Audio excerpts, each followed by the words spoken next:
የሁላችንም ጌታ በሆነው በጌታችን በኢየሱስ ስም ሰላም እላችኋለሁ። እንዴት አደራችሁ? ክብር ለኢየሱስ ይሁን። ክብር ለኢየሱስ ይሁን። ለወደደን ከኃጢአታችን በደሙ ላጠበን ለአምላኩ ለአባቱ መንግሥት ካህናት እንድንሆን ላደረገ ለእርሱ ከዘላለም እስከ ዘላለም ክብር ይሁን። ክብር ለአብ፣ ክብር ለወልድ፣ ክብር ለመንፈስ ቅዱስ። ለታረደው በግ ለኢየሱስ ክብር ይሁን። ሃሌሉያ። እግዚአብሔር እየረዳን ስላለ የጌታ ስም የተባረከ ይሁን። ባለፉት ጊዜያት የጀመርናቸውን ሐሳቦች የተወሰኑ ነገሮች ያው በዝርዝር እንደማንገባ ግን ጥቂት ነገሮች መጽሐፉን እንድንወደውም እንድናነበውም ሊያደርገን የሚችል ሐሳብ ለማንሳት ነው እየሞከርኩ ያለሁትኝ እንጂ በጣም ዝርዝር ነገር ውስጥ አንገባም። ብዙ አጠያያቂ ነገሮች ምናልባት አንዳንድ ሰዎች ጋር ጥያቄ የሚፈጥሩ ነገሮች ያሉበት መጽሐፍ ነው። ግን ስንጀምር እኛ ያልነው እግዚአብሔር መጽሐፉ እንዲነበብ እንጂ የፈለገው ሰዎች በስጋት በፍርሃት እንዲተዉት የተከደነ መጽሐፍ አይደለም። የትንቢተ ዳንኤልን መጽሐፍ ትዝ ይላችሁ እንደሆነ እንድናነበው መጽሐፍ ቅዱስ የተሰጠን ነው። ግን ውስጡ ያሉትን ነገሮች በማህተም ዝጋ ብሎታል። የራእይን መጽሐፍ ስናነብ ግን መጽሐፉን አትዝጋው ብሎታል። ስለዚህ ማንም ሰው ሊያነብ ሊረዳ በሚችልበት መንገድ የተጻፈ ነው። የገባንን ሐሳብ ይዘን ለመሄድ እንሞክራለን። ትዝ ይላችሁ ከሆነ ባለፈው ሳምንት 7ቱ አብያተ ክርስቲያናትን መልእክቶቻቸውን ስንመለከት እኔ ወደ ዝርዝር 7ቱን ካነሳው 7 ሳምንት ይፈልጋል። ስለዚህ በአንድ ቀን ነው የጨረስነው። የሰባቱንም ዋና ያልናቸውን ነገሮች ነው ያነሳ ነው። አንዱ ሁሌ የሚረዳን ነገር ምንድን ነው? መጽሐፍ ውስጥ ጌታ ምን ብሏል? ሁሉንም አውቃለሁ ብሏል። ጌታ አዋቂ ነው፣ ሁሉን ያውቃል። አምላክ ስለሆነ ስራህን አውቃለሁ ብሏል። ድርጊቶቻችንን፣ አስተሳሰባችንንም አመለካከታችንንም ጌታ ያውቃል። የማያውቀው ነገር የለም። ከጌታ ፊት የተሰወረ የለም። በዚህ አስተሳሰብ መኖር በጣም አስፈላጊ ነገር ነው። እንደ ቸርችም እንደ ግልም ስናስብ ከሰው ልንሰወር ከሰው ልንደበቅ እንችላለን። ከጌታ ግን አይቻልም። ስራችንን ያውቀዋል። ለዚህ ነው መጽሐፉ ሲደመድምም ለእያንዳንዱ እንደምኑ ነው የምሰጠው ብሏል? እንደ ስራው። ስለዚህ ስራችን ይመዘናል። በቆሮንቶስ መጽሐፍም የአንዳንዶች ስራ ይቃጠልባቸዋል ተብሏል። የሚቃጠል ስራ አለ። ዝም ብሎ ገለባ የሆነ እንጨት የሚል ህይወት አገልግሎት አለ። ለዚህ ነው የመጽሐፍ ቅዱስ ማስጠንቀቂያዎች የተጻፉ። ስለዚህ ስራችን እንዳይቃጠል በምን መስራት እንዳለብንም ጳውሎስ የተናገራቸው ነገሮች አሉ። እነዚህም ማንበብ ጥሩ ነው። ሌላው ጌታ የሚሞገሰውን አሞግሷል፣ የሚመሰገነውም ካለ ጌታ ኢየሱስ ክርስቶስ አመስግኗል። ሁልጊዜ በመጀመሪያ ምስጋናን አስቀድሟል። ይህን ስራህን ወድጄዋለሁ፣ ጥሩ ነው፣ በርታ ብሎ አበረታቷል። ያደረጋችሁትን ለስሙ ያሳያችሁን ፍቅር ይረሳ ዘንድ አመፀኛ አይደለም ተብሏል። ስለዚህ ጌታ ለሰዎች ሪዋርድ አለው። በዚህ ምድርም ምስጋና አለ፣ ጸጋ አለ፣ ጌታ ይባርከናል። በሰማይ ደግሞ ሌላ ነገር እንዳለ መጽሐፍ ቅዱስ ይነግረናል። ከዛ ሌላ ያየነው ምንድን ነው? ልክ እንደ ኤክስሬይ ይህን ስለምናቅ ብዙዎቻችን ውስጣችንን የቤተ ክርስቲያንን ውስጥ መርምሮ ትክክለኛ መንፈሳዊ ሕይወትን በመግለጽ የሚያስፈልገንን ተግሳጽ የሚያስፈልገንን ምክር በፍቅር ተናግሯል ጌታ። ስለምወዳችሁ ነው የምገሥጻችሁ፣ ስለምወዳችሁ ነው የምመክራችሁ፣ ስለምወዳችሁ ነው አቅጣጫ የማሳያችሁ ብሎ ልክ በሽታውን አሳይቷል። እና ሁል ጊዜ ወደ ሆስፒታል ስንሄድ ህመማችን ከታወቀ በኋላ ቀጣዩ ነገር መድኃኒት መውሰድ። ያንን መድኃኒት ስንወስድ ነው ህመሙን የምናገግመውም የምንፈወሰውም። ስለዚህ ጌታ የመዳኛውንም የመትረፊያውንም መንገድ እኩል እዛው መጽሐፍ ውስጥ አሳይቷል። ሌላው በምንም አይነት ሁኔታ ውስጥ ብንሆን ወደፊት የሚጠብቀን ሽልማት እንዳለ እሱን እንድናተኩር ምን ብሏል? ትግል እንዳለ፣ ሰልፍ እንዳለ፣ ጦርነት እንዳለ፣ ግብግብ እንዳለ የሚያሳየው ድል ለነሳው የተሸናፊነት መንፈስ እንዲኖረን ሳይሆን አሸናፊ ሆኖ መጀመሪያ ምዕራፍ 1 ላይ አሳይቶናል። ከዛ በኋላ ደግሞ ድል ለነሳው በሆነው ባልሆነው ነገር ለማይደነቃቀፈው በሆነው ባልሆነው ነገር እጁን ለማይሰጠው ወይንም የኤፌሶንን መጽሐፍንም ስናነብ በቀረውስ በጌታና በኃይሉ ችሎት የበረታችሁ ሁኑ፣ የዲያብሎስን ሽንገላ ትቃወሙ ዘንድ የቻላችሁ የእግዚአብሔርን ዕቃ ጦር ሁሉ አንሱ፣ መጋደላችን ከደምና ከሥጋ ጋር አይደለም በአየር ላይ ካሉ በጣም ለዘመናት ከሰለጠኑ ከክፉ መናፍስት ጋር ስለሆነ፣ ስለዚህ ድል እየነሳን እንድንኖር ጌታ ኢየሱስ ክርስቶስ የሚጠብቀን ሽልማትም እንዳለ አስታውሶናል። ያሸነፈ ሰው ነው የሚሸለመው። በቃ እንደምንም ተጣጥሬ መጥቻለሁ የሚል ሳይሆን ጦርነት አለ፣ ግብ አለ፣ ከባድ ነው ይሄ ህይወት፣ ትግል አለበት። የማትቀበለን ዓለም ውስጥ ነው ያለነው፣ የማያስተናግደን ህብረተሰብ ውስጥ ነው ያለነው። ስለዚህ ህይወታችን የሚላፉን ነገሮች አሉ። አሸንፈን እንድንሄድ የዚህ ሁሉ በረከት ተቋዳሽም እንድንሆን ደግሞ ጌታ ኢየሱስ ምን ብሏል? መንፈስ ለአብያተ ክርስቲያናት የሚለውን ጆሮ ያለው ምን ይበል ይስማ በማለት ውስጣዊ ጆሮአችንን አነቃቅቷል። ለዚህ ነው መጽሐፍ ቅዱስ ለመስማት መቅረብ ከሰነፎች መስዋዕት ይበልጣል ይላል። እና መጽሐፍ ውስጥ በአብዛኛው ትዝ ይላችሁ ከሆነ ያነሳዋቸው ሐሳቦች ሰማው ስለሚል እግዚአብሔር እንድንሰማ እግዚአብሔር ይርዳን። ዛሬ ምዕራፍ 4ና 5 ሁለት ምዕራፍ እያየን ነው የምንሄደው።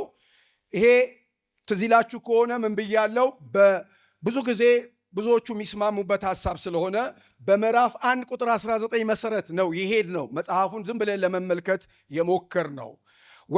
ይሄ ምዕራፍ 4 ሲጀምር ደግሞ የሚለውንም ነገር አብረን እንድንመለከት ምዕራፍ 4ን አነባለው።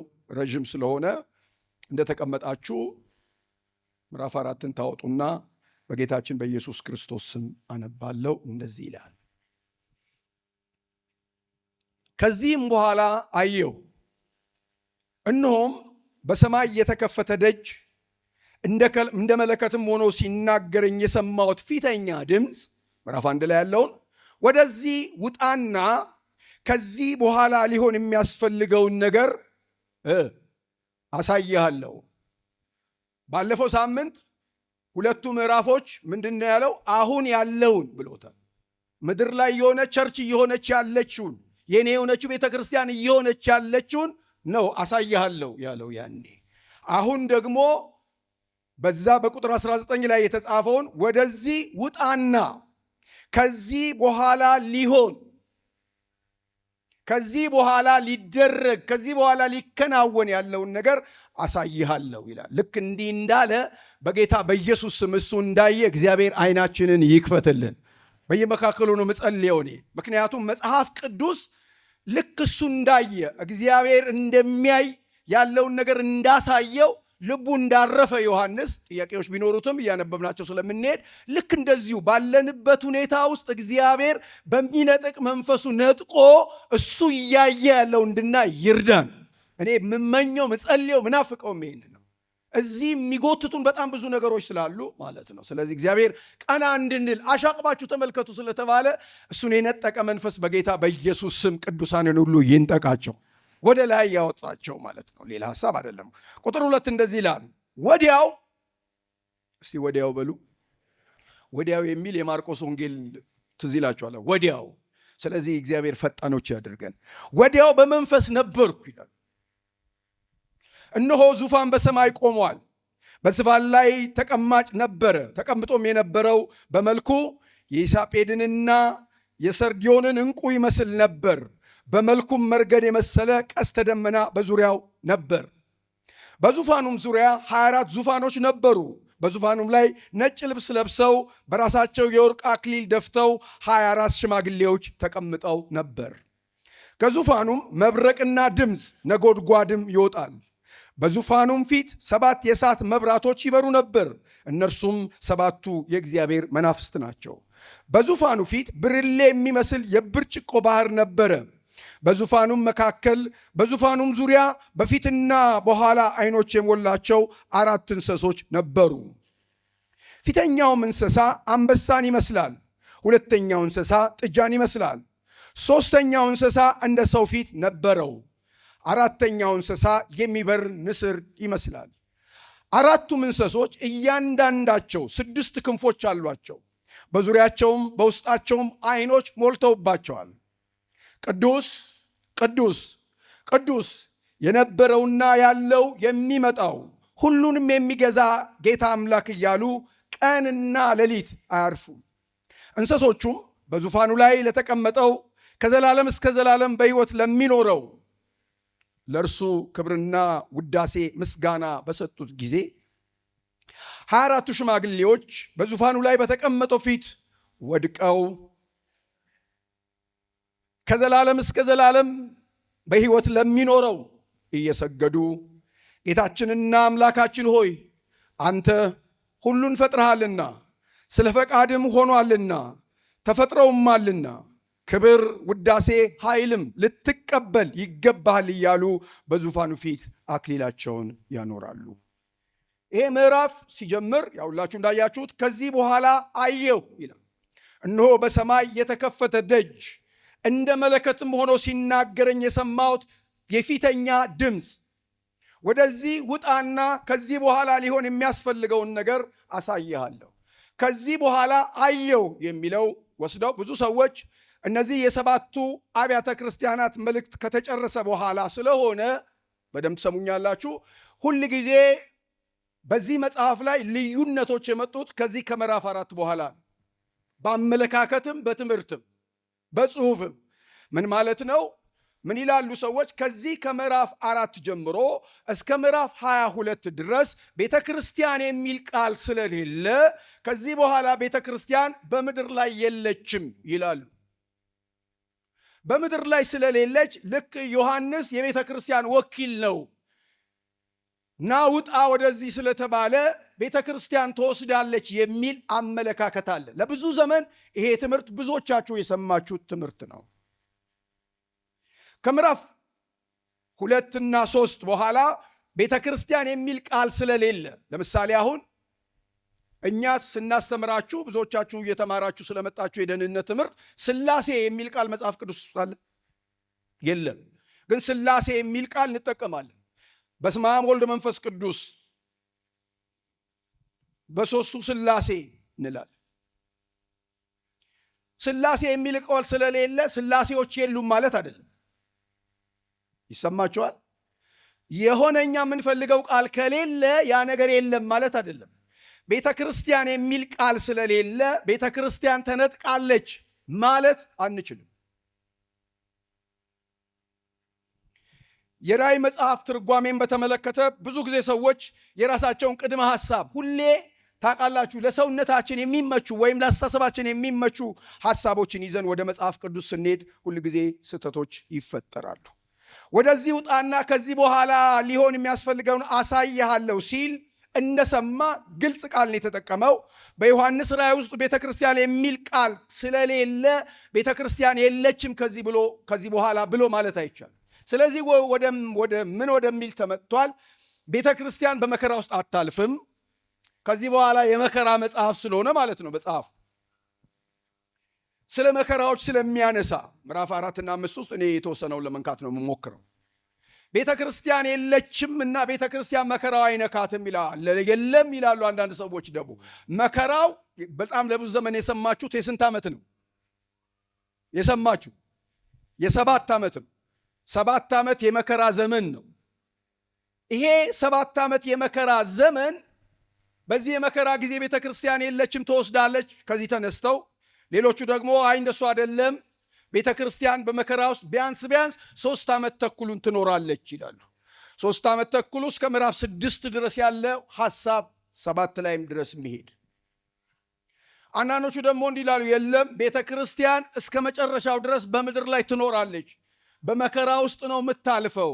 ካስፈለገ ቤተ ክርስቲያን የሚለውን ቃል እስከ ምዕራፍ 22 ስንሄድ ምዕራፍ 19 ላይ ሙሽራው ሊመጣ ስለሆነ ተዘጋጅታለች የሚል ቃል ስላለ ከተወሰደች ከየት ነው መታ ሙሽሪት የምትባለው ይላል። ሐሳቡ እንዲገባችሁ። የቱን የሚያምነው አቤ እንድትሉ እደግማለሁ። ከዚህ በኋላ ቸርች የለችም ይላሉ እስከ ምዕራፍ 22 ድረስ እንዲህ አይነት ቃል ስለሌለ። በምዕራፍ 2 እና 3 ብዙ ጊዜ ስለተነሳች ልክ ሲታጣ ሰዎች ያንን ሲያጡ ኦልሬዲ ቸርች ተወስዳለች ይላሉ። አይደለም ይላሉ። 3 ዓመት ተኩሉን ትኖርና ከ3 ዓመት በኩል በኋላ ነው መከራው እየጦዘ የሚሄደው። ስለዚህ መከራው እየጦዘ ሲሄድ ጌታ ደግሞ ይወስዳታል አካሉን ይላሉ። ሌሎቹ ደግሞ 3 አመለካከት ስላለ ነው። የለም ሙሉ በሙሉ ቸርች በመከራ ውስጥ ነው የምታልፈው ይላሉ። ስለዚህ ከምዕራፍ 4 እስከ 22 ድረስ ለቅዱሳን አማኞች የሚናገሩ ብዙ ክፍሎች ስላሉ እየተማርን ስንሄድ ሙሉ መጽሐፍ ስለምንነካው ታገኛላችሁ እናንተ። ቤተ ክርስቲያን ደግሞ የአማኞች ወይም የቅዱሳን ማህበር ናት። ስለዚህ ቤተ ክርስቲያን በዚህ ጊዜ ትነጠቃለች ብለው ቅድሚያ ድምዳሜ ላይ የደረሱ ሰዎች እነዚህ ቅዱሳን ቤተ ክርስቲያን ከተነጠቀች በኋላ በታላቁ መከራ ዘመን የሚያምኑ ሰዎች ናቸው ይላሉ። መሀል ላይ ሲገኝ ምን ይላሉ እነዚህ ሰዎች? እነዚህ ከመከራው በኋላ ወንጌል ሰምተው የዳኑ ናቸው እንጂ የቀደመችው ቤተ ክርስቲያን ተወስዳለች የሚል አመለካከት አለ። እነዚህን ሁሉ የሚያምኑ ሰዎች አሉ። አሁን ስለዚህ ጉዳይ ስንጠየቅ መጨረሻ ላይ የሚደመደመው መሰለሽ? በቃ ጌታ ይመጣል በሚለው እንስማማ ይላሉ። 3 ቦታ ነው የምንቆመው። አይ እንወሰዳለን ይላሉ። የለም አንወሰድም፣ በመከራ ውስጥ ነው የምናልፈው፣ ከ3 ዓመት ተኩል በኋላ ነው የምንወሰደው የሚሉ አሉ። አይ እስከ መጨረሻው ድረስ እንቆያለን የሚሉ ሰዎች አሉ። ስለዚህ እያነበባችሁ መጽሐፍ ቅዱሳችሁን ማየት ጥሩ ነው። ለምንድን ነው ይህንን የምለው? በምዕራፍ 2 እና 3 እንኳን ቤተ ክርስቲያን የሚለው ቃል የተጠቀሰው በስም የተጠቀሱት 7 አብያተ ክርስቲያናት በተናጠል በተመለከተ እንጂ በአጠቃላይ የክርስቶስ ቤተ ክርስቲያን የክርስቶስን አካል የሚወክል አውድ የለም። ስለዚህ ቅድም ያልኳችሁን ክፍል ሄዳችሁ ራእይ ምዕራፍ 19 ቁጥር 7 ማንበብ ትችላላችሁ። ክርስቶስ ዳግም ለፍርድ በክብር ስለሚመጣ በዛ ጊዜ የበጉ ሰርግ ስለደረሰ ይላል። ሰርግ አለ። የበጉ ሰርግ ስለደረሰ ሚስቱ ራሷን ስላዘጋጀች፣ ይሄ በጣም ቤተ ክርስቲያን የክርስቶስ ሙሽራ እንደሆነች መጽሐፍ ቅዱስ ይናገራል። የክርስቶስ ሙሽራ መሆኗን ስለሚነግረን ሙሽሪት ብሏታል። ስለዚህ መከራው ሳያልቅ ስትጠቀስ ታያላችሁ ቤተ ክርስቲያን። ያው እንግዲህ እንድንከራከር ነው። ምን ይላሉ መሰላችሁ? ኮንቪንስ ማድረግ ካልቻልክ ኮንፊውዝድ አድርጋቸው ይላሉ። ለምንድን ነው ሰዎች ሄደው እንዲያነቡ እንዲህ ነው እንዴ መጽሐፍ ቅዱስ የሚለው እንድንል ማለት ነው። ሁል ጊዜ ፍትፍት ነገር አትውደዱ አለ አይደለም። ተክተክ አድርጋችሁ በቃ አጠር ያለ ስብከት ስጡን ይላሉ። እንደሱ አይደለም። እጄ ላይ ያለው መጽሐፍ ቅዱስ ምንድን ነው የሚናገረው የሚለውን ማሰብ በጣም አስፈላጊ ነው። ቅርታ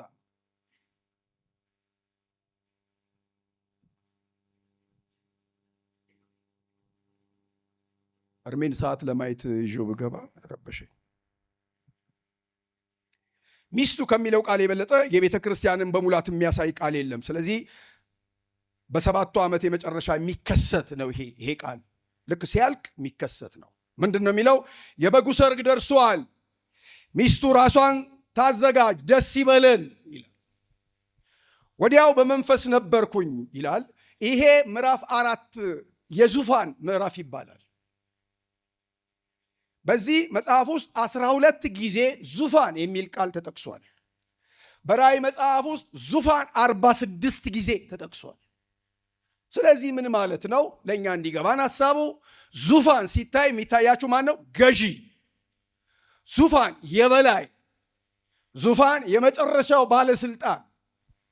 ወዲያው በመንፈስ ነበርኩ፣ ዙፋን በሰማይ ቆሟል፣ በዙፋኑ ላይ ተቀማጭ ነበር፣ ተቀምጦ የነበረውም በመልኩ ብሎ ሊገልጸው ሞክሯል። እነዚህ በምድር ላይ ያሉ ዕንቁዎች ናቸው። እግዚአብሔርን ለማስረዳት የሄደበት መንገድ በጣም የሚገርም ነው። ምንድን ነው የሚለው? 3 ነገሮች ጠቅሷል። የኢያሲጴድን፣ የሲርዶስ፣ የሰርዲዮንን ዕንቁ ይመስል ነበረ፣ በመልኩም መርገድን የመሰለ ቀስተ ደመና በዙሪያው ነበረ ይላል። ትዝ ይላችሁ እንደሆነ ንጉሡ ዖዝያን በሞተበት ዓመት እግዚአብሔር በረጅምና ከፍ ባለ ዙፋን ላይ ተቀምጦ አየሁት። የልብሱ ዘርፍ መቅደሱን ሞልቶት ነበረ።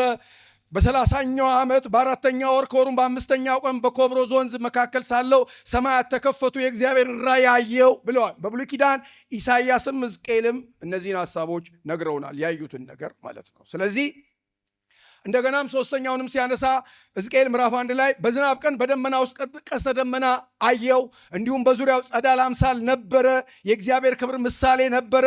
ባየው ጊዜ በግንባሬ ተደፋው፣ የሚናገረኝንም ድምፅ ለመስማት ይላል። ዮሐንስ በዚህ ቦታ ተቀማጭ ያለውን ለማስረዳት ሞክሯል። ዙፋን አየ፣ ዙፋን ላይ ተቀማጭ አለ ብሏል። በዙፋኑ ላይ የተቀመጠውን ለመግለጽ 3 የከበሩ ነገሮች ነው የተጠቀመው። ኢያሲዴስ፣ ሰርዲኖስና መርጌድ የሚል ቃል ነው የተጠቀመው። ይሄ ማለት ምን ማለት ነው? እነዚህ በዓለም ላይ ያሉ በእስራኤል ምድር የሚታወቁ ናቸው። በጣም ኤክሳይትድ የሚሆኑባቸው ናቸው፣ የሚገረሙባቸው ናቸው። ምናልባት ታያላችሁ ብዙ ጊዜ በቲቪ ምናልባት ጎግል የምታደርጉ ሰዎች እናንተ ታውቃላችሁ ምን ማለት እንደሆኑ እነዚህ። ስለዚህ ለማየት በሚችል መንገድ እግዚአብሔርን ለመግለጥ ነው የሞከረው። ያየሁት ነገር ይህን ይመስል ነበረ፣ ዙፋን ላይ የተቀመጠው ነው የሚለው። ትዝ ይላችኋል መጽሐፍ ቅዱስ ውስጥ እግዚአብሔርን ያየው ማንም የለም ተብሏል። ይህንን ራእይ ደግሞ እግዚአብሔር ለኢየሱስ ክርስቶስ፣ ኢየሱስ ክርስቶስ ለመልአኩ፣ መልአኩ ለቤተ ክርስቲያን ነው የሰጠው። ስለዚህ አሁን እየቀጠላችሁ ስትሄዱ የምታዩት ነገር ምንድን ነው? ዙፋን አየ፣ ዙፋን ላይ ደግሞ ተቀማጭ አለ። ይሄ እንዲገባን አሁን እኛ እንድንረዳ፣ ልክ ዙፋን ሲታይ ባዶ ሲሆንባችሁ ምንድን ነው የምትሉት? እንዲህ ንጉሥ የለም፣ መሪ የለውም። ዮሐንስ ያየውን ሲነግረን አየው ዙፋን፣ ዙፋኑ ላይ ደግሞ ተቀማጭ ነበረ፣ የተቀመጠ ነበረ ይላል። እንዲህ ይመስል ነበር ብሎ ለማስረዳት ሞክሯል። ከዛ በኋላ በዙፋኑ ዙሪያ ይላል ቁጥር 4 ዙፋኖች ነበሩ ይላል። ዙፋን አለ፣ ዙፋኖች አሉ። በዙፋኑ ላይ ነጭ ልብስ ለብሰው በራሳቸውም የወርቅ አክሊል ደፍተው 24 ሽማግሌዎች ተቀምጠው ነበረ ይላል። አሁን እነዚህን ነው ትርጉም የሚተረጉሙት። ስለ 24ቱ ሽማግሌዎች ብዙ ሐሳብ ስለቀረበ ማለት ነው። አንዳንዶቹ ሰዎች ልብ ብላችሁ እንድሰሙ ይፈልጋሉ፣ መላእክት ናቸው ይላሉ። በአብዛኛው ደግሞ አንዳንዶቹ ከቅዱሳን መካከል ናቸው ይላሉ። አንዳንዶቹ ቤተ ክርስቲያንን የሚወክሉ ቅዱሳን ናቸው ይላሉ። አንዳንዱ ሰው ደግሞ 12ቱ የእስራኤል ነገድና 12ቱ ደቀ መዛሙርት ናቸው፣ እነዛ እስራኤልን ይወክላሉ፣ እነዚህ ቤተ ክርስቲያንን ይወክላሉ ይላሉ። ማብራሪያዎች ይሰጣሉ። አንዳንዴ ቅድም እንዳልኩት እርግጠኛ መጽሐፉ ምንም ስላላለ ዝም ብለን ነው ማለፍ ያለብን። ነገር ግን ምን የሚል ነገር አለ? እነዚህ 24 ሽማግሌዎች ከተነገረላቸው ነገሮች መካከል አንደኛ ነጭ ልብስ ለብሰው። ይህንን ስናይ ነጭ ልብስ የምን ምልክት ነው? በዚህ መጽሐፍ ውስጥ የድል ነሽነት ምልክት ነው፣ የአሸናፊነት ምልክት ነው። ስለዚህ መላእክት አይደሉም፣ ከማንም ጋር አልተዋጉም፣ ከማንም ጋር ጦርነት አላካሄዱም፣ የሚጠበቅባቸው ድል የለም። ባለፈው ስናነብ ምዕራፍ 2 ላይ ቁጥር 17ንም ምዕራፍ 3 ቁጥር 4 እና 5ንም ምዕራፍ 3 ቁጥር 18ንም ሄዳችሁ ምዕራፍ 7ንም ይህን ዮሐንስ ራእይን ስታነቡ ማለት ነው በቦታዎቹ ላይ መላእክት ነጭ ልብስ ለብሰዋል ይላል። ግን ማቴዎስ ደግሞ መልአክ በራሳቸው ላይ የወርቅ አክሊል የላቸው። የወርቅ አክሊል ለማን ነው? ድል ለነሳ ተብለዋል። ስለዚህ ሰዎች ናቸው ማለት ነው። በእግዚአብሔር ቃል ውስጥ ድል የነሱ ቅዱሳን የተለያየ አይነት አክሊል እንደሚቀበሉ እዚህ መጽሐፍ ውስጥ ትምህርቶች አሉ። ትምህርቱ ምንድን ነው? እንዲህ አይነት አክሊል፣ እንዲህ አይነት አክሊል፣ እንዲህ አይነት አክሊል፣ እንዲህ አይነት አክሊል ላሸነፈ፣ ድል ለነሳ። ስለዚህ ሰዎች ናቸው። በየትኛውም ቦታ መላእክት አክሊል አድርገው አናይ መጽሐፍ ቅዱስ ውስጥ። የትም ቦታ ላይ መላእክት ሽማግሌ ተብለው አልተጠቀሱም። የእግዚአብሔር ቃል በዕብራውያን ላይ ትዝ ይላችሁ እንደሆነ ምን ይላል? ለሽማግሌዎች የተመሰከረላቸው በዚህ ነውና የአባቶችን የእምነት አባቶችን ሽማግሌዎች ይላቸዋል። በዙፋን ላይ እንደሚቀመጡ የተስፋ ቃል ተሰጥቷል። ጊዜ ስለሌለ ነው ያላነበውም። ማቴዎስ 19 ቁጥር 28 ማንበብ ትችላላችሁ። የሉቃስ ወንጌል ምዕራፍ 22 ቁጥር 29 እስከ 30 ማንበብ ትችላላችሁ። ከነዚህ ሐሳብ ተነስተን ከቅዱሳን መካከል መሆናቸውን የበለጠ ተቀባይነት ያለው አመለካከት ነው። ከዛ በኋላ ቁጥር 5 ምን ይላል? ከዙፋኑ ይላል። አሁን እየገለጠልን የሚሄደውን ነገር ልብ እንድትሉ ነው። ዙፋኑ ዙሪያ አሉ። ከዙፋኑ የሚወጣ ነገር አለ። ዙፋኑ ላይ ተቀማጭ አለ። የእግዚአብሔር ዙፋን ምዕራፍ 4 ቁጥር 2 ላይ እንዳየነው በተለያየ ቀለማት ያሸበረቀ ብቻ ሳይሆን የሚያስፈራ ነው።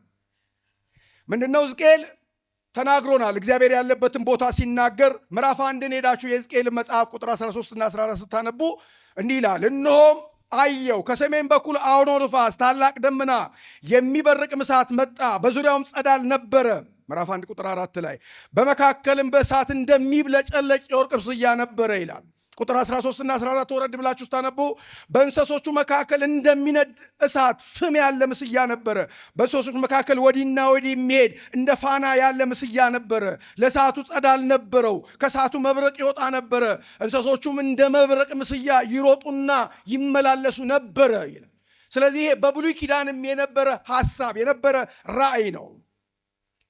በሲና ተራራይም የእግዚአብሔር ክብር በወረደ ጊዜ ልክ ተመሳሳይ ሐሳብ በማለዳ ከነጎድጓድ መብረቅ ጋር ከደመና ጋር እጅግ የበረታ ቀንደ መለከት ይላል።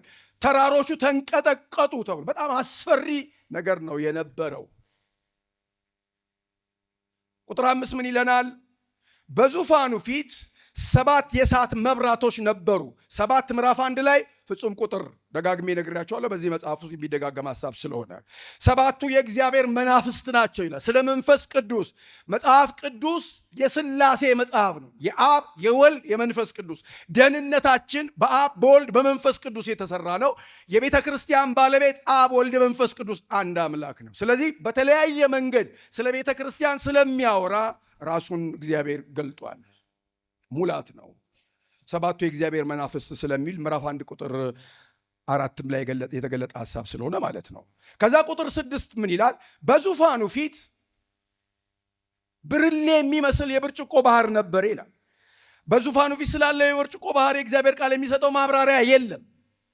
የእግዚአብሔር ቃል ዝም ሲል ዝም ማለት ጥሩ ነው። የብርጭቆ ባህር የሚመስል አገላለጽ በሕዝቅኤል መጽሐፍ ውስጥ የተጻፋል። ባለፈው ምን ብያችኋለሁ? እነዚህ ትምህርቶች ብዙዎቹ ከብሉይ ኪዳን ሐሳብ ጋር አንባቢዎቹ አይሁዳውያን ስለሆኑ ይገባቸዋል ምን ማለት እንደሆነ ነቢያቶቻቸው እየነገሯቸው ስለመጡ ማለት ነው። ስለዚህ ሕዝቅኤል ምዕራፍ 1 ላይ እኔ የሕዝቅኤልን መጽሐፍ እንድታነቡ ጋብዛችኋለሁ። እግዚአብሔር ከረዳን እሱንም መጽሐፍ ለማንሳት እንሞክራለን። ቢያስፈራም ደፍረን የእግዚአብሔርን ቃል እናነባለን። መንፈስ ቅዱስ ደግሞ ፍቺውን ያበራልናል። ስለዚህ ምን ይላል? ምዕራፍ 1 ቁጥር 22 ላይ ከእንስሶቹም ራስ በላይ የሚያስፈራ በረዶ የሚመስል ጠፍር አምሳያ በራሳቸው ላይ ተዘርግቶ ነበር ይላል። ቁጥር 22 በአዲሱ ትርጉም ከሕያዋን ፍጡር ራስ በላይ የሚያስፈራ እንደ በረዶ የሚያንጸባርቅ ጠፈር የሚመስል ነበረ ይላል። ከዛ ቁጥር 6 የኛ ዮሐንስ ራእይ ማለቴ ነው። በዙፋኑ መካከል በዙፋኑ ዙሪያ በፊቱና በኋላ ዓይኖች የሞላቸው 4 እንስሳት ነበሩ ይላል። ዮሐንስ ትኩረቱን የሳበው ልብ በሉ የብርጭቆ ባህር ሳይሆን በዙፋኑ መካከል በዙፋኑ ዙሪያ ያያቸው እነዚህ 4 እንስሶች ናቸው። እነዚህ 4 እንስሶች አስደናቂ ፍጥረታት ናቸው። በሕዝቅኤልም በኢሳይያስም እነዚህ እንስሶች ተጽፈዋል። የሕዝቅኤል መጽሐፍ ላይ ምዕራፍ 1 ቁጥር 18 ማንበብ ትችላላችሁ። ምዕራፍ 10 ቁጥር 12 ማንበብ ትችላላችሁ። ቁመታቸው የረዘመ የሚያስፈራ ነበረ ይላል ሕዝቅኤል። የ4ቱም ክበብ ዙሪያ በዓይን ተሞልቶ ነበረ ይላል። ዝም ብላችሁ አሁን ስታዩ ዓይን ሲባል የተሰወረ ነገር የለም ማለት ነው። በቃ ሁሉ ይታያል። ምን ብሎናል? ሁሉን አውቃለሁ። ልክ እንዳለ ሁሉን አያለሁኝ ማለት ነው።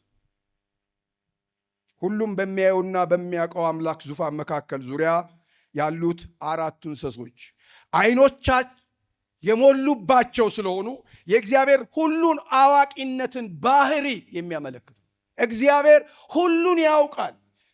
እኛ እንኳን ዝም ብላችሁ ስታስቡ አንዳንድ ጊዜ እንደዚህ ቆማችሁ የሆነ ሰው ወይ ልጆቻችሁ የሆነ ነገር ሊያደርጉ ሲሉ ምንድን ነው የምትሉ?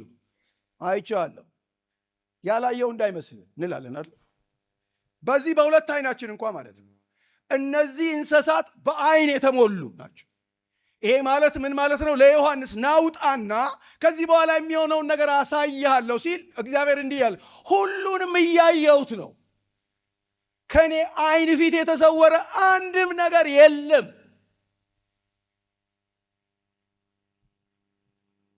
ከዛ በኋላ የእንስሶቹን ማንነት ይነግረናል። እንዲህ ይላል፣ ፊተኛው እንስሳ አንበሳ ይመስላል ይላል። ሁለተኛው እንስሳ ጥጃ ይመስላል ይላል ቁጥር 7 ላይ ምዕራፍ 4። ሶስተኛው እንስሳ እንደ ሰው ፊት ነበረ ይላል። አራተኛው እንስሳ የሚበር ንስር ይመስላል ይላል። ልክ ይህንኑ ቃል ሕዝቅኤል ላይ ታገኛላችሁ። ምዕራፍ 10ን ጋብዣችኋለሁ። ምዕራፍ 1ን ምዕራፍ 10ንም ማንበብ ትችላላችሁ። የነዚህ 4 እንስሶች ፊት አንበሳ፣ በሬ፣ ሰው፣ ንስር ይመስላሉ የተባለውን ስናይ በዚህ ምድር ላይ የምናውቃቸው እንስሶች ናቸው። እነዚህ በዚህ ምድር ክብ ላይ ያሉ አውራ የሆኑ ዋና የሆኑ ናቸው። ለምሳሌ አንበሳ ሲባል ምንድን ነው የምትሉት? የምድር እንስሳት ምንድን ነው ይባላል? ንጉሥ ነው። ሁለተኛው በሬ። አሁን በሬ ሲታይ እስራኤላዊ የሆነው ሰውዬ ይገባዋል ምን ማለት እንደሆነ።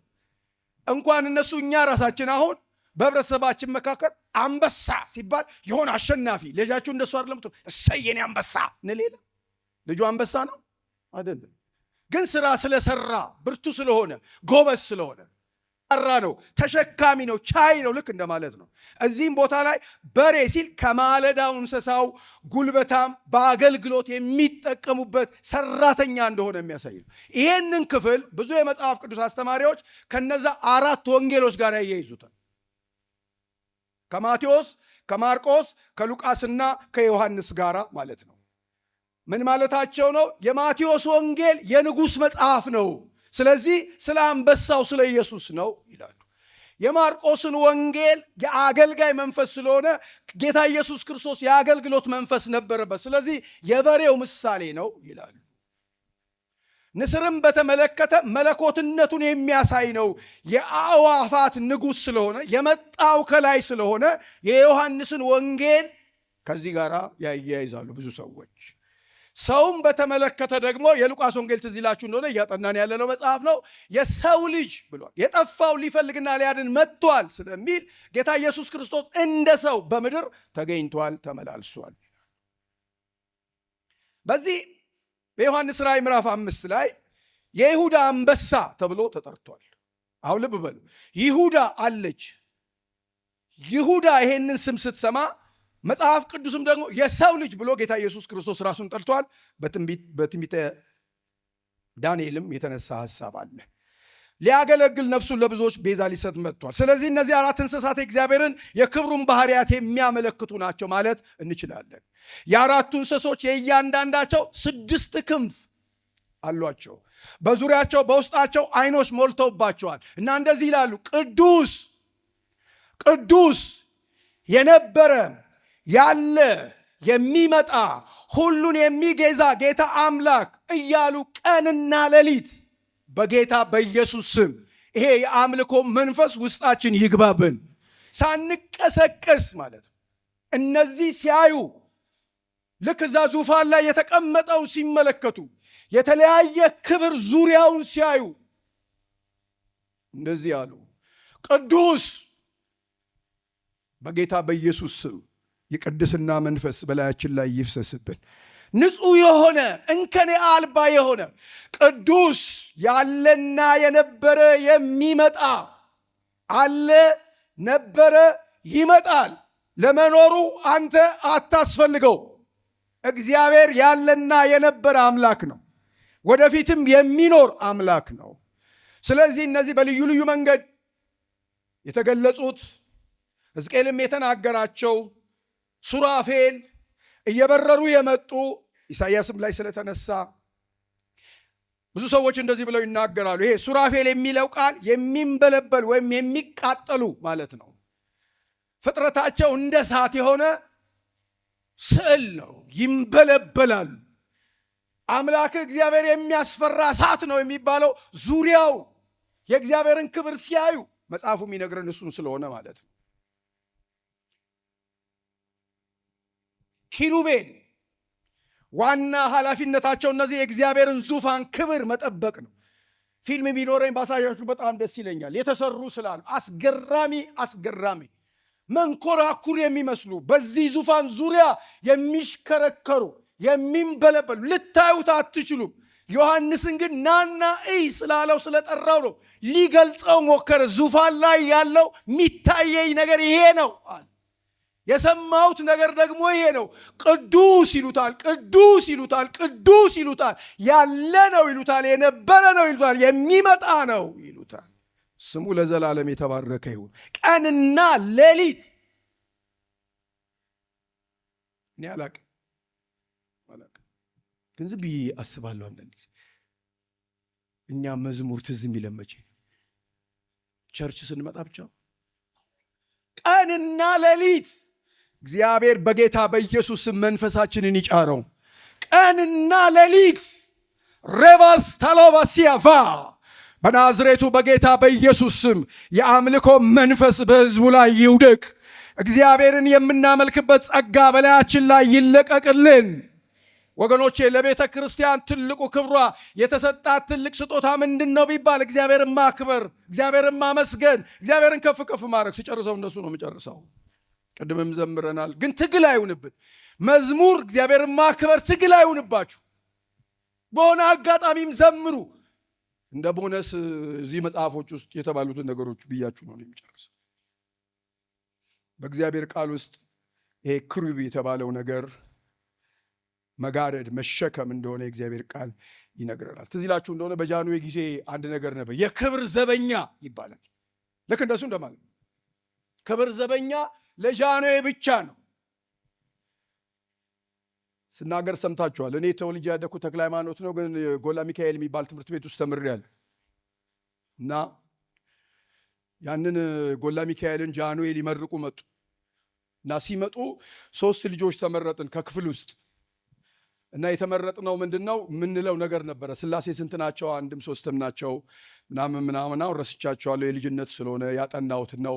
ከዛ በኋላ ቆሜ እንደዚህ 3 ልጆች ቆመናል። እና ጃንሆይ ምናልባት ያያችኋቸው ሰዎች ካላችሁ ጃንሆይ በጣም አጭር ናቸው። እውነት ውሸት? በጣም አጭር ናቸው። እና እኔ ልጅ ስለሆንኩኝ ጓደኛዬን አጠገቤ ያለውን አንተ ትንሽ ናቸው አልኩት። ከዛ ክቡር ዘበኛው ከኋላ ይቆማል፣ ጆሮዬን መዘለገኝ ይዞ ክብር ነው አይነካውት። አገር የሚመሩ ሰውዬ እኔ አላቅም። እና የክብር ዘብ ሲባል እነዚህ የእግዚአብሔርን ክብር የሚጠብቁ ናቸው ማለት። እግዚአብሔር ክብር አለው፣ እግዚአብሔር ግርማ አለው። በምድር ላይ ያሉ መሪዎች እንኳን ይሄን ያህል ክብር ታያላችሁ አይደለም? በየሚዲያው ላይ ምን ያህል ክብር እንዳላቸው። የኛ አምላክ የክብር አምላክ ነው። የኛ አምላክ የከበረ አምላክ ነው። አላፋት መላእክት ቀንና ሌሊት የሚዘምሩለት አምላክ ነው። ሃሌሉያ! ከነዚህ ጋር ተደምሮ መዝሙራችን እንዲገባ እግዚአብሔር ይርዳን። ምክንያቱም ይውላ ቀን ሌሊት ዝም ብላችሁ ቀን ሌሊት አንድ ሰው እንደዚህ ብለውኛል። ምንድነው አበበ ዝም ብላችሁ ሃሌሉያ ሃሌሉያ አይሰለችም ብሎ ነው። እኔ አይሰለቸኝም፣ እጮሃለሁ። ክብር ለኢየሱስ ይሆን፣ ለታረደው በግ ክብር ይሆን፣ ለነገስታት ንጉሥ ክብር ይሆን። ቢሆንልን ቀንና ሌሊት ሃሌሉያ። ሬባስታሎ ባሲያቫ በናዝሬቱ በጌታ በኢየሱስ ስም እንኳን ለአምላካችን ሰዎች ያኮርፍ የለ እንዴ? ለምን አልተጨበጨበልንም? ለእግዚአብሔር ደግሞ ምንድን ነው? ሱራፌል የሚባሉት ደግሞ የመንግስተ ሰማያትን አምልኮ የሚመሩ ናቸው። ወርሽፑን ይመራሉ። በጣም አደረጃጀቱን ስታነቡት ትገረማላችሁ። እና በዚህ በምዕራፍ 5 ውስጥ ፍጥረትን ሁሉ የሚያጠቃልል አምልኮ ነው የምትመለከቱ። አምልኮ እንደዚህ ነው የሚለው። ምዕራፍ 4 ጨርሻለሁ። በወርሺፕ የሚመለክ አምላክ። ልክ ምዕራፍ 5 ስትገቡ በዙፋን ላይ በተቀመጠው ይላል። አሁን ዙፋን ላይ ስለተቀመጠው ነው እያወራ ያለው። የነገርኳችሁ ዙሪያውን ያለውን ነገር ነው የሚነግሩን። በዙፋን ላይ በተቀመጠው በቀኝ እጁ፣ ቀኝ እጅ የስልጣን ምልክት ነው። በቀኝ እጁ ውስጥ በኋላና በፊቱ የተጻፈበት በ7 ማህተም የተዘጋ ይላል። አሁን ልብ በሉ። መጽሐፍ አየው ይላል። አሁን ሲያይ ናና ያደለ ያለው ወጥቷል፣ ሊያይ ነው። በቀኝ እጁ ላይ መጽሐፍ አይ ሳየው ግን በ7 ማህተም ተዘግቷል። ከፊቱም ከኋላው የተጻፈበት መጽሐፍ ነው ይላል። ብርቱ መልአክ ይላል። መላእክት ደረጃ አላቸው። አሁን ልብ በሉ። ሲጻፍ መጽሐፍ ቅዱስ በጥንቃቄ እንዲጻፈው። ብርቱ መልአክም መጽሐፉን ይዘረጋ ዘንድ ማህተቦቹን ይፈታ ዘንድ የሚገባው ማን ነው ብሎ በታላቅ ድምፅ አሁን ጩኸት ተሰማ። እግዚአብሔር አብ እጅ ላይ አለ በ7 ማህተም የተዘጋ መጽሐፍ አያለሁ አለ ዮሐንስ። ያያል። የሆነ ድምፅ ደግሞ ሰማው። ብርቱ መልአክ መጣና ይሄንን መጽሐፍ የሚፈታው ይሄን ማህተም የሚፈታው ማን ነው? እሱ ማን ነው? ጀግና ማን ነው? ብርቱ ማን ነው? ኃያል ማን ነው? አሸናፊ ማን ነው? ድል የነሳ ዮሐንስ ያለውን ተመልከቱ። በሰማይም ቢሆን በምድርም ላይ ቢሆን ከምድር በታችም ቢሆን ጠቅላላ መጽሐፉን ሊዘረጋ ወይም ሊመለከተው ማንም አልተቻለው። መጽሐፉን ሊዘረጋ ወይም ሊመለከተው የሚገባው ማንም ስላልተገኘ እጅግ አለቀስኩ። ስቅስቅ ብሎ አለቀሰ። ለምን መሰላችሁ? ዝም ብላችሁ ስታዩት ኢየሱስ ምን ብሎታል? በምዕራፍ 1 ሞትን ድል ነስቻለሁ፣ አሸናፊ ሆኛለሁ፣ የሞትና የሲኦል መክፈቻ በእጄ ነው ምናምን ብሎታል። ይሄንን አውቋል። ይሄን ሰምቶ ና ወደ ሰማይ ተብሎ አሁን ሰማይ ያለውን ነገር ነው የሚያው። ሰማይ ደግሞ ሌላ ድምፅ ሰማ። የሰማው ድምፅ ምንድነው? ማን ነው ሊፈታው? ማን ነው ሲባል የት ሄደ? የት ሄደ ያ ጀግና?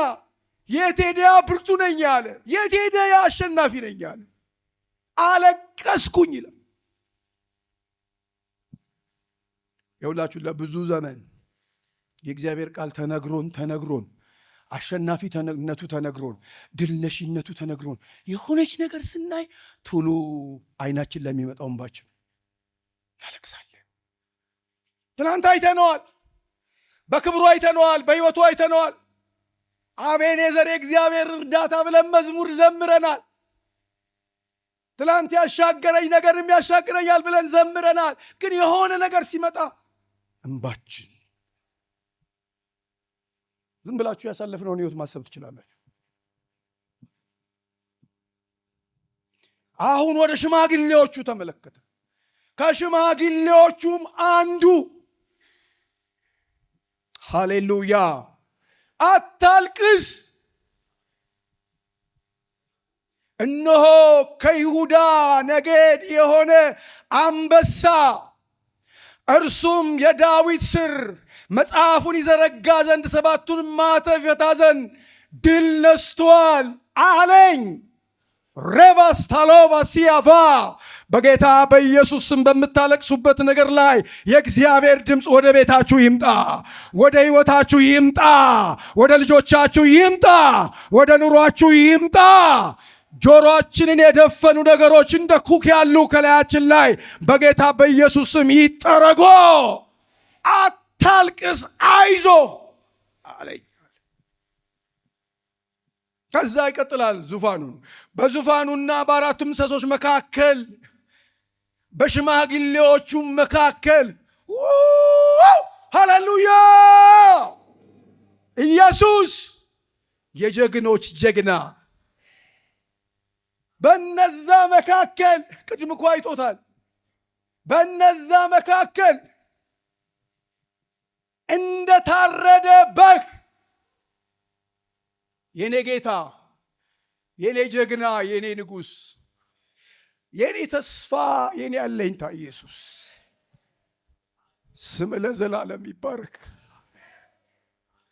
ለሚያለቅሱ ሰዎች እንባ መታበስ ምክንያት የሆነ ጌታ እንደ ታረደ በግ ቆሞ አየው ይላል። ልብ በሉ። ስለሚያውቀው እነሆ የዓለምን ኃጢአት የሚያስወግድ የእግዚአብሔር በግ ብሎ የተናገረው ዮሐንስ ነው። የተጻፈ ይጻፈልን ዮሐንስ ነው። ልክ አየው እንደ ታረደ በግ። ትላንትና እዚህ ሰርግ ነበር። እኔ ሰርጉን ረሳሁት። ሰርግ መሆኑ በፍጹም አስቤ የማላቀው ነገር ወደ ውስጥ የመጣ የተጋቡትን ወላጆች ያጋቡትን እንኳን ደስ ያላችሁ አላልኳቸው። በኋላ ነው ቲጂ ያስታወሰች። አቤ ረሳኸው አለች። ምኑን አልኳት። ልክ ስትለኝ ወደ አይምሮ የመጣ እኔ ረስቼዋለሁ። ይኸውላችሁ የታረደ ማለት ቤታችሁ በጋርዳችሁ የለ የታረደ ማለት ነው። በቃ የተተለተለ የደማ ሰውነቱ የተርገፈገፈ ከገላው ላይ ስጋው እየተቦጨቀ ዮሐንስ አይቷል።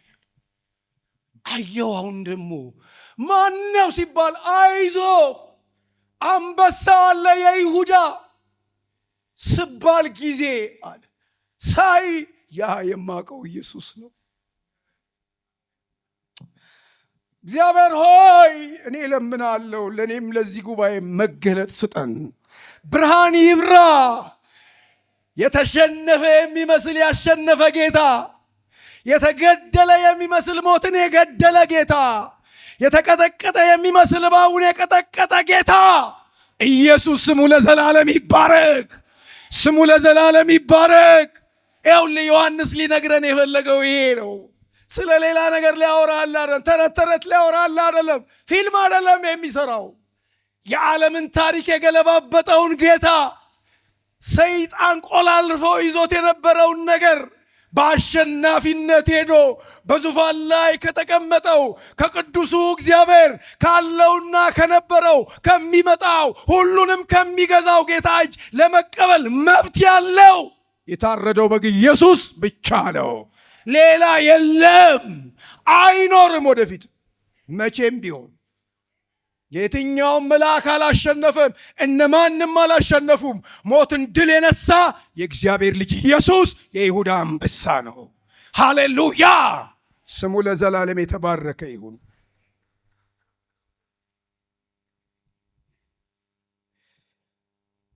ቁጥር 4 እንዲህ ይላል 6 በዙፋኑም በአራቱ ምሰሶች መካከል በሽማግሌው መካከል እንደታረደ ቆሞ አየሁ። 7 ቀንዶች 7 ዓይኖች ነበሩት። እነርሱም ወደ ምድር ሁሉ የተላኩ የእግዚአብሔር መናፍስት ናቸው። ይኸውላችሁ ወደ ምድር ሁሉ ትዝ ይላችኋል ጌታ ኢየሱስ ክርስቶስ እንዲያ እኔ ብሄድ ይሻላል አለ። ማን እልካለሁ? መንፈስ ቅዱስ እልክላችኋለሁ። እሱ መጥቶ ስለ እኔን ነው የሚያከብረኝ ብሎ ይኸውላችሁ ወደ ምድር ሁሉ የተላከ ሰው ሁሉ ጋር የመጣ መንፈስ ቅዱስ የፕሮግራም ማሟሟቂያ አይደለም። መንፈስ ቅዱስ እዚህ የመጣው የታረደውን በግ ሊያብራራ፣ የታረደውን በግ ሊገልጽ፣ የታረደውን በግ ሊያሳይ፣ ስለ ኢየሱስ ሊተርክ ሊያወራ ነው። አንተ ሊኮረኩር አይደለም የመጣው አይደለም። ለእኔ ካለኝ ወስዶ ይነግራችኋል። ልክ ይውላችሁ ወዲያው የእግዚአብሔር መንፈስ መጥቶም በዙፋን ላይ ከተቀመጠው ከዚያ ከቀኝ እጁ መጽሐፉን ወሰደው። መጽሐፉንም በወሰደ ጊዜ 4 እንስሶች 24 ሽማግሌዎች በበጉ ፊት ሃሌሉያ ሃሌሉያ ሃሌሉያ። እነዛ ያያቸው ቀድሞ የነገረን ማንም ይሁኑ ምንም ይሁን ቁጭ ብለው ያንን ክብር ሲያዩ የነበሩ በጉት መጥቶ ከእጁ ላይ ሲቀበል ወደቁ። ሃሌሉያ። በግንባራቸው ተደፍተው። እቤታችሁ አንዳንድ ደቂቃ የመስገጃ ጊዜ ይኖራችሁ። ስግደት ለሙስሊም የተሰጠ አይደለም። ያው ለነሱ ሳያፍሩ በየአደባባዩ ወረቀት ያነጥፉና ይሰግዳሉ። እኛ ግን የተደረገልን መዓት የምናወራ መንበርከክ መደፋት ያቃተን ፕሮቶኮል ጠባቂዎች። ያው ለአንድ ቀን ሳትወድ በግድ ትደፋል። አንድ ቀን እኔ አሁን እሱን አልናገርም፣ ግን የሆነ ተደብቀንም ቢሆን ቤታችንን ይገባሃል ይገባሃል ይገባሃል። ለምን? ታርደሃልና ታርደሃልና። ስሙ ለዘላለም የተባረከ ይሁን። መጽሐፉን በወሰደ ጊዜ ወደቁ። እያንዳንዳቸው በገና የቅዱሳን ጸሎት የሆነ ዕጣን የሞላበት ወርቅ ያዙ። መጽሐፉን ትወስድ ዘንድ የሁላችሁ መዝሙሩ ማተቦቹን ትፈታ ዘንድ ይገባሃል። ለምን? ታርደሃልና። በደምህ ለእግዚአብሔር ከነገድ ሁሉ ከቋንቋ ሁሉ ከወገን ሁሉ ከሕዝቦች ሰዎች ዋይተ ለአምላካችን መንግሥት ካህናት የሆኑ ዘንድ አደረግካቸው። በምድርም ላይ ይነግሳሉ ያሉ አዲስ ቅኔ። እግዚአብሔር የመዝሙር መንፈስ ላያችን ላይ ይክተትብን። የኢትዮጵያ ቤተ ክርስቲያን በጣም እድለኛ ነች። በጣም የሚገርሙ መዝሙሮች አሉ። አንዳንዴ ከእነሱ ጋር አብሮ መዘመር ጥሩ ነው። ካሴቱን ከፍቶ አብሮ መዘመር። በርዝጉና ምናልባት የምናፍር ከሆነ ሰው ቢያይ ከሆነ አትሊስት ጌታ ሆይ በቃ እኔ ስለማፍር ነው ይሉኝታ ስለሚይዘኝ፣ ግን ይኸው የሚገባ ከሆነ የምትወደው ከሆነ ውድቅ ይሰግድልሃለሁ። ስሙ ለዘላለም ይባረክ።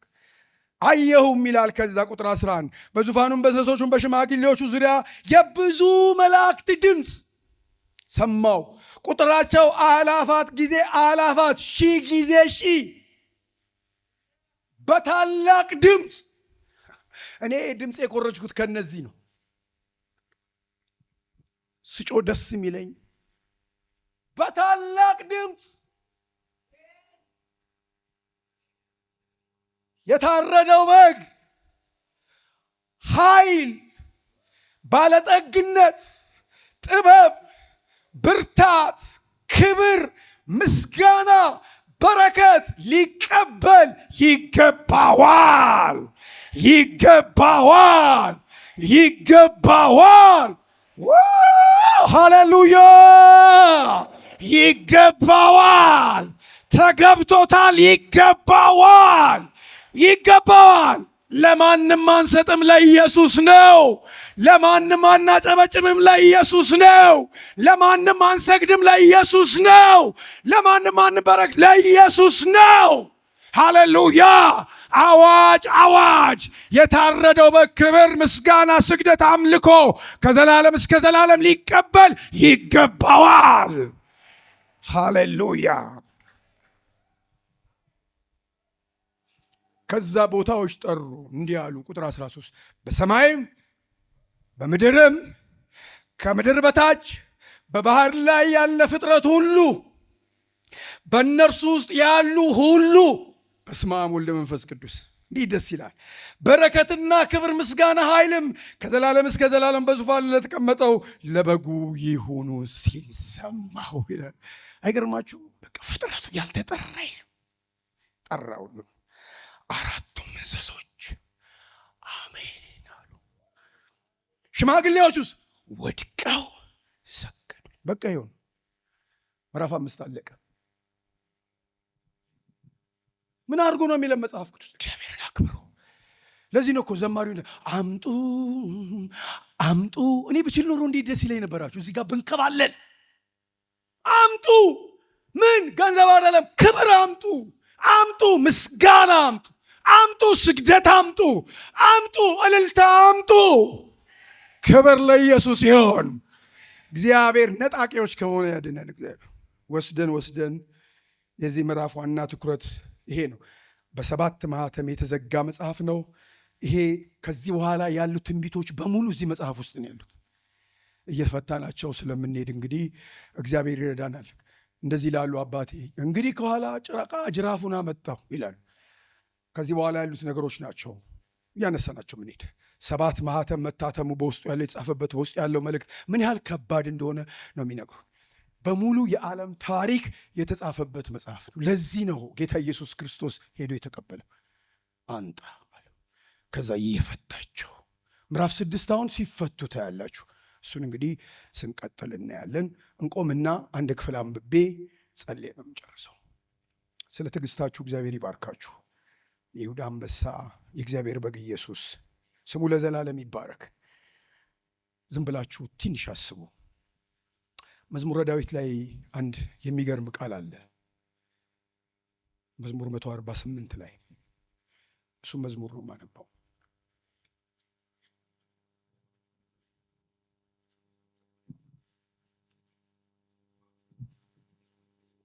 አስር ደቂቃ ነው ያሳለፍኩት። መዝሙር 148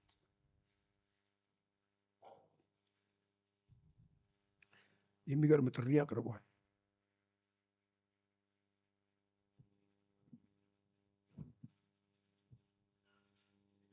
ሃሌሉያ! እግዚአብሔርን ከሰማያት አመስግኑት፣ በአርያም አመስግኑት፣ መላእክት ሁሉ አመስግኑት፣ ሰራዊት ሁሉ አመስግኑት፣ ፀሐይና ጨረቃ አመስግኑት፣ ከዋክብት ብርሃናት ሁሉ አመስግኑት፣ ሰማየ ሰማያት አመስግኑት።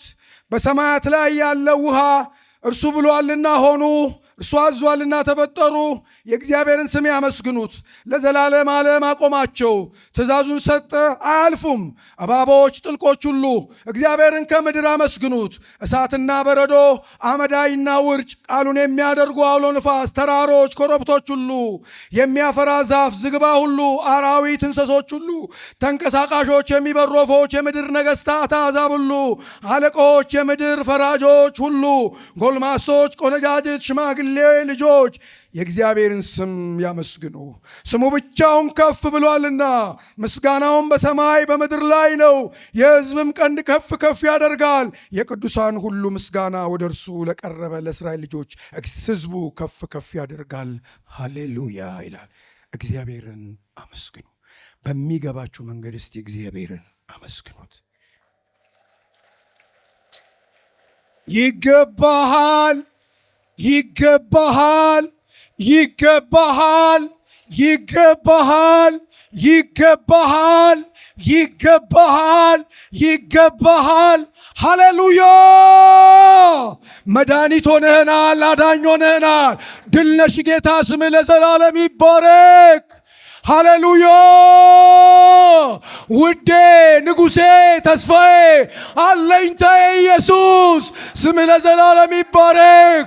አንተ ንጹሕ በግ፣ አንተ የዋህ በግ፣ አንተ የተደበደብክ የተገደልክ ጌታ፣ አሸንፈ የተነሳ ኢየሱስ ስምህ ለዘላለም ብሩክ ይሁን። ሃሌሉያ!